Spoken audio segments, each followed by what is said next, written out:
Le premier souci majeur se focalise sur la présence du prince Harry et de Meghan Markle et le deuxième souci est lié au prince Andrew. Le troisième souci est centré sur la multiplication des manifestations anti-monarchie. Il ne reste plus que quelques semaines avant l'un des plus grands événements de l'histoire, le couronnement du roi Charles III. Notons que cet événement se déroulera le 6 mai à l'abbaye de Westminster à Londres. 2 jours de célébration suivront le couronnement dont un concert de stars au château de Windsor. De nombreux sous-événements marqueront le jour du couronnement. Il s'agit des nombreuses processions, la cérémonie solennelle et religieuse du couronnement ainsi que l'apparition des royaux au balcon. Si cette date approche à grands pas, de nombreux problèmes doivent pourtant être réglés avant ce grand week-end d'apparat. La première question se focalise sur l'éventuelle présence du prince Harry et de Meghan Markle.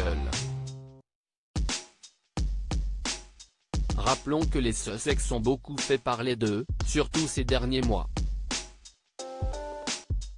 Le couple avait grandement critiqué la monarchie. D'ailleurs, le prince Harry, 38 ans, avait même accusé son père d'avoir menti lors du sommet de Sandringham en janvier 2020.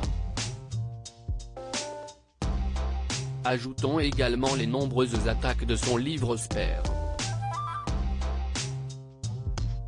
L'autre problème majeur pouvant éclipser le couronnement est lié au prince Andrew. Selon Mirror, la femme qui avait accusé le duc d'York, Virginia Giuffre, pourrait sortir des mémoires. Il s'agit d'un livre dont la rédaction a pris 12 ans. La sortie du livre pourrait même coïncider avec le couronnement.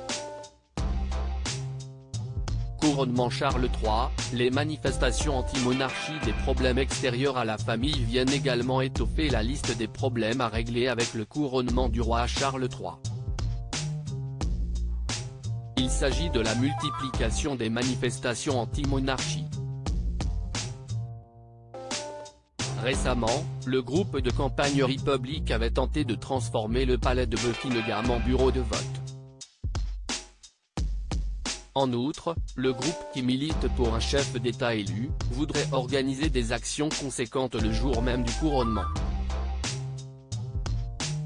Ce même groupe qualifie le couronnement comme étant un gaspillage de l'argent des contribuables.